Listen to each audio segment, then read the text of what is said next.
안녕하십니까? 네.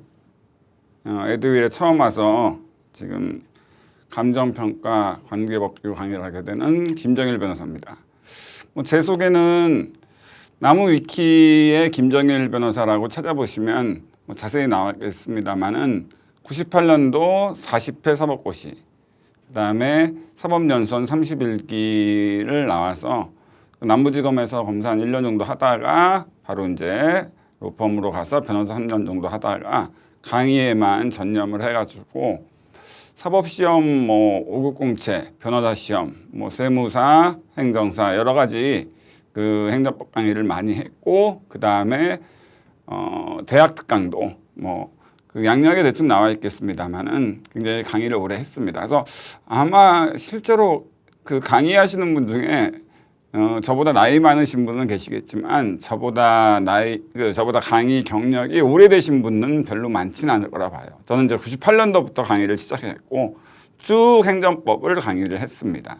그래서 여러분들한테는 행정법이라는 과목이 없잖아요. 여러분들은 이제 감정평가 관계법규, 그것이 바로 행정법입니다, 사실은.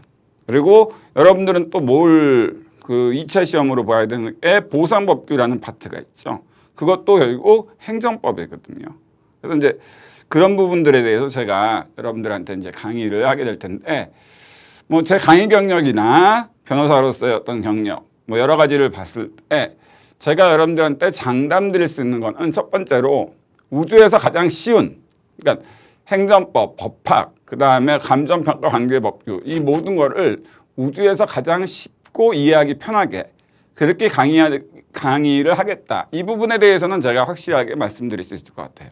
그리고 두 번째로는 여러분들이 원래 이제 다른 분들이 강의할 때 이 감정평가 관계법규가 암기할 내용이 많을 텐데, 그래서 이제 암기할 내용들을 굉장히 나열할 텐데, 저는 그걸 최대한 좁혀서 여러분들이 암기할 내용을 최대한 줄여서 그런데 줄이는데 고득점 할 수 있게 이런 부분들을 할 수 있게 해드릴 겁니다. 그러니까 저만 믿고 다른 생각 하실 필요도 없어요. 그러니까 제 이력을 보셔도 아시다시피, 그리고 주변에 다른 분들한테 5급 공채 준비하시는 분이나 변호사 시험 준비하시는 분, 이런 분들한테 물어보시면 알겠지만 저 정말 강의 잘해요. 네, 제가 스스로 참 낯뜨겁긴 하지만 그래서 여러분들이 저만 믿고 따라오시면은 걱정하실 건 없다라고 봅니다. 그러니까 제가 여러분들을 합격시켜 드릴 테니 저만 믿고 따라오시면 됩니다. 그러면 일단 여러분들이 이제 감정평가 관계법규라는 그 감정평가사 시험 1차 시험에 있는 그 과목 객관식 시험을 이제 준비를 하셔야 되는데, 이 과목의 특성이 어떻게 되고 그리고 어떻게 공부를 해야 되느냐, 이런 부분들에 대해서 좀 간단하게 커리큘럼에 대해서 말씀을 드릴 텐데, 일단 이 과목의 특징은요, 암기할 내용이 너무너무 많아요. 왜? 법이 하나의 법도 아니고 9개의 법이야. 그러니까 부동산 가격 공시및 부동산 가격 공시법, 감정평가에 관한 법률, 건축법, 그 국토개미 이용에 관한 법률, 이런 부동산 등기법, 이렇게 9가지의 법률을 다 여러분들이 공부를 하셔야 돼요. 그러니까 암기할 내용이 되게 많죠. 그럼 이거 이 법조문 어마어마한 법조문이거든요. 이거 다 합치면은 사법고시, 지금 이제 변호사 시험이지만 여기서 가장 법조문이 많은 민법보다 더 많아. 아시겠죠? 이거 다 암기 불가능해요. 아시겠죠? 그럼 이거 어떻게 공부를 해야 되느냐? 아시는 바와 같이 여러분들은 회계학이랑 경제학에서 점수가 매우 떨어지기 때문에 이 감정평가 관계법규에서 점수를 굉장히 높은 점수를 맞으셔야 돼. 그래야지 이제 1차 시험에 통과하실 수가 있게 되는데, 그럼 어떻게 해야 되느냐? 암기할 게 너무나도 많은데, 근데 고득점을 맞아야지 합격을 한대. 어떻게 해야 될까? 자, 암기량을 줄여야겠죠. 근데 암기할 게 많은데 암기량 줄여서 어떻게 고득점 나오겠습니까? 자, 암기량을 줄여야 되는데 어떻게 줄이면 되냐? 이해를 하면은 암기량이 좀 줄어들 수가 있어요. 여러분들이 약간 이해를 하면은 암기량이 줄어들 수 있다. 이게 무슨 말입니까? 이해를 하는데 왜 암기량이 줄어들어요? 예시를 하나 들어볼게요. 그러니까 예를 들어서 시험 문제, 객관식 시험 문제에서 이런 게 가끔씩 나와요. 고시. 그래서 국토교통부 장관이 토지가격 비준표를 고시했다. 이것이 항고소송의 대상인 처분의 개념에 해당하느냐. 또 뭐 국토교통부 장관이 뭐 여러 가지 개별공시가를 공시했다, 고시했다. 이것이 항고소송 대상인 처분인가. 이렇게 여러 가지 내용의 고시에 대해서 시험 문제 나온단 말이에요. 근데 이거를 그 한 100가지의 고시가 처분인지 아닌지 이거 다 암기하려면 100가지를 다 암기해야 되잖아. 그죠? 근데 여러분들이 요것만 딱 이해하시면은 암기 100가지를 다 암기할 필요가 없어. 뭐냐? 고시 또는 공고라고 하는데요. 고시 또는 공고라고 하는데 여기에 자, 추상적 규율. 추상적이라고 할게요. 추상적인 거는 처분. 항고소송의 대상인 처분이 아니고 구체적이라는 것은 항고소송의 대상인 처분이다. 이것만 딱 이해하시면 돼. 아시겠죠? 그래서 당에 국토교통부 장관이 고시한 게 추상적 규율이면은 이게 항고소송 대상인 처분이 아니구나. 구체적 규율이면은 항고소송 대상인 처분이구나. 이것만 정확히 이해하시면은 실제로 어떤 고시가 나오던 간에 그 시험 실제 여러분들 그 감정평가 관계법규에 있는 수많은 고시 중에 이것이 처분인지 아닌지를 요 기준으로 하면 돼요. 근데 여기서 이제 또 추상적 규율은 뭐고 구체적 규율은 뭡니까? 학문적으로 우리가 교수님들이 얘기하는 것에 따라 얘기한다면 추상적 규율이라는 것은 어떤 불특정한 사건에 대해서 장래 반복적으로 규율한다. 구체적 규율이라는 건 뭐냐? 특정된 사건에 대해 일시적으로 규율한다. 그런데 여러분도 알겠어? 저도 이해가 안 돼요. 교수님들이 얘기하는 거고 우리는 시험 문제에서 맞춰야 되는데 빨리 시간도 없고 맞춰야 되고 하는데 어떻게 해? 제가 그래서 항상 얘기하는 게 뭐야? 고유명사, 이름에 대한 규율이 있다. 그러면 구체적 규율로 처분이 있고 이름에 대한 규율, 고유명사 이름이 없다. 추상적 규율. 그냥 한번 예를 들어볼까요, 여러분들? 자, 모든 아파트에서 강아지 키우지 말아야 된다라고 국토교통부 장관이 고시했다. 자, 이거 추상적 규율일까, 구체적 규율일까? 추상적 규율로서 처분이 아닙니다. 왜? 자, 아파트, 강아지. 자, 고유명사 이름 있습니까? 없죠. 메리, 해피종, 압구정동 현대아파트 이게 고유명사잖아. 거기에 비해서 한남대교 통행제한 조치 이거는 처분일까 아닐까? 구체적 규율로서 처분이죠. 왜? 한남대교라는 고유명사 이름이 들어가 있잖아요. 그렇죠? 이해되시겠습니까? 그러니까 이렇게 정확히 이해를 하면은 그 100가지를 암기할 필요 없이 요거 딱 기준에 따라서 하면은 뭐예요? 암기량이 확 줄어들죠. 그래서 이해를 해야 돼요. 그러니까 이해가 되면은 암기가 굉장히 많이 줄어든다. 그러면 여러분들이 다른 과목을 공부할 시간적 여유도 생기고 그렇기 때문에 여러분들이 당연히 합격을 하게 되겠죠. 그러니까 이런 식으로 제가 강의를 할 테니 너무 걱정하지 마세요. 제가 다 이해시켜 드릴 거예요. 아시겠죠? 그런데 자, 우리가 보상법규든 감정평가 관계법규든 뭐 그 외에 다른 것들도 마찬가지고 어쨌든 간에 법이라는 거잖아. 그럼 법은 기본적인 어떤 원리가 있을 거 아니에요. 모든 학문이 기본적 원리가 있듯이. 이런 기본적인 원리를 모르고 그냥 암기만 해서 그래가지고 하려면은 양이 너무 많아. 그리고 이것이 만약 공인중개사 시험이거나 이런 경우 민법 같은 경우 뭐 이런 거는 딱딱딱 그냥 나올 수 있는 기출문제 몇 개만 암기해서 하면 되는데 이거는 좀 시험이 좀 어려운 시험인데다가 조금은 뭐예요? 이해를 해야만 문제를 풀 수 있는 것들. 그러니까 난이도가 높아지는 시험이란 말이에요. 객관식 자체도 난이도가 좀 있는 시험이에요. 그러니까 그렇기 때문에 이때는 뭐야? 이해를 해야만 풀 수 있는 문제들이 꽤 나온다는 거죠. 그러니까 이해를 해야 돼. 근데 이해를 하려면은 정확히 법이라는 것을 정확히 기본 원리를 이해를 해야 돼요. 먼저. 그래서 제가 가장 항상 모든 뭐 어느 시험에서든 제가 행정법을 강의하던 다른 법을 강의하던 법을 강의할 때 가장 중요하게 생각하는 강의가 바로 뭐예요? 입문 강의입니다. 입문 강의. 그래서 법학의 기초 개념들. 그러니까 용어들을 알아야지 여러분들이 제가 나중에 강의할 때 용어를 사용했을 때 여러분들이 정확히 그 부분에 대해서 이해하고 받아들일 수가 있는데 제가 법률행위라는 용어, 뭐 여러분들 물론 공인중개사 하시면서 민법을 공부하신 분은 의사표시를 필수 요소로 하는 법률 요건에 해당하는 걸 법률행위를 한다. 이런 것들 다 아시겠지만 어쨌든 그런 용어들을 여러분들이 모르신다. 그러면은 정확히 이해하기가 힘들잖아. 또 실제로 여러분들이 소송이라는 것에 대해서도 굉장히 잘 아셔야 되는데 여러분들 소송 구조에 대해서 제대로 알지 못하시면은 그러면 나중에 소송법적인 용어가 사용될 때 여러분들이 뭐예요?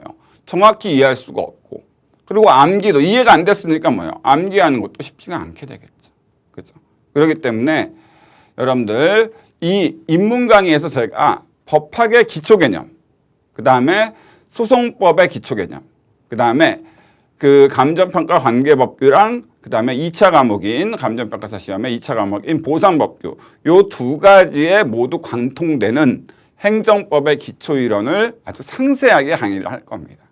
이 강의를 한 번만 들으시면은 여러분들이 이해하기가 한 번만 들으셔도 이해가 되겠지만은 여러 번 반복해서 이해와 암기를 아예 동시에 하셨으면 좋겠어요. 제가 이거를 이제 자료로 업로드 해드리는 그 자료가 있는데 그게 한 30-40페이지 정도 될 겁니다. 그래서 이거를 여러 번 반복하시고 강의도 한 2번 이상 반복을 들으셔서 입문 강의는 아시겠죠? 그래서 이걸 완전히 자기 걸로 만드세요. 그러면은요 여러분들이 보상법규를 공부하시던 저와 함께 감정평가 관계법규를 공부하시던 다른 법을 공부하시던 모두 여러분들이 뭐예요? 완벽하게 이해하시면서 들으실 수 있습니다. 제가 부탁을 드릴게요. 아시겠죠? 그래서 먼저 제가 강조하는 것은 결국 입문 강의가 중요하다. 그 다음에 두 번째. 그럼 이제 입문 강의를 듣고 나서 일단 그래도 이제 입문 강의 들어서 이제 법학이나 행정법이라는 그 관점평가 관계법들을 이해하기 위해 반드시 알아야 되는 그런 기본 원리들을 이해를 했어. 그렇더라도 일단 개별적인 감정평가 관계법규에 대해서 여러분들이 아셔야 되니까 그 9가지의 법률의 어떤 중요한 내용들을 제가 기본 강의를 통해서 설명을 드리겠죠. 그래서 기본 강의가 가장 긴데 이 기본 강의는 중요도로 따진다면 입문 강의가 한 10이다. 중요도가 10이라고 했을 때 기본 강의의 중요도는 한 7 정도 된다라고 보시면 돼요. 아시겠죠? 그래서 입문 강의와 기본 강의가 이제 합쳐져 가지고 여러분들이 이해를 여기서 완성시킨다. 이렇게 보시면 됩니다. 그럼 이제 입문 강의와 중요도 10, 그 다음에 기본 강의 중요도 7. 그래서 이 두 가지를 합쳐서 여러분들이 완벽하게 법학뿐만 아니라 감정평가 관계법규의 그 9가지 법에 대해서 여러분들이 이해를 했어. 그러면 이제 암기를 시작해야 되는데 여기서 이제 저도 객관식 공부를 해봐서 알지만은 자 여러분들 시험이 만약 그 1년 남았어. 근데 1년 남았는데 1년 전부터 암기한다. 그러면 1년 후에 기억이 날까? 안 나요. 그러니까 암기는 진짜 본격적으로 하는 것은 보통 객관식을 중심으로 본다면 시험 보기 2개월 전부터 아시겠죠? 그때부터 암기를 본격적으로 하시면 되는데 어쨌든 제 커리큘럼으로 본다면 기본 강의 때까지는 암기하게 하지 말라는 얘기예요. 그러니까 무슨 얘기인지 아시겠죠? 기본 강의 때까지는 그냥 제가 강의하는 게 이해가 되느냐 안 되느냐. 만약 그래서 이해가 여러분들이 안 됐어. 아, 나 모르겠는데 진짜? 그러면은 제가 카톡 아이디 알려드릴 테니까 이게 지금 카톡 아이디거든요. KJ의 7304. 이쪽으로 카톡 개인톡으로 주세요. 그럼 제가 질문에 대한 답변 드려서 이해를 시켜드릴게요. 어떻게든 이해를 시켜드릴게요. 아시겠죠? 그리고 이제 일단 어떤 기본 강의까지 다 마무리가 됐어. 그럼 이제 여러분들이 실제 문제가 어떻게 나오는지를 봐야 되니까 이제 기출문제풀이 강의. 여기서부터 암기가 시작되는 겁니다. 아시겠죠? 왜냐하면 기출문제풀이 강의를 통해서 우리가 기본 강의에서 배웠던 거 그거 다 외우는 게 아니라 아시겠죠? 이해를 바탕으로 하는 거지만 다 외우는 게 아니라 기본 강의에서 그 두꺼운 기본서를 하긴 하겠지만 그거를 다 외우는 게 아니라 나올 만한 문제가 이런 문제들이 나오는구나. 그래서 이런 지문들을 중심으로 해가지고 외우면 되니까 기출문제 강의 때 이제 암기가 시작됩니다. 그때 암기를 완성하라는 얘기가 아니야. 아시죠? 그래서 기출문제 강의 때 암기를 한 30% 정도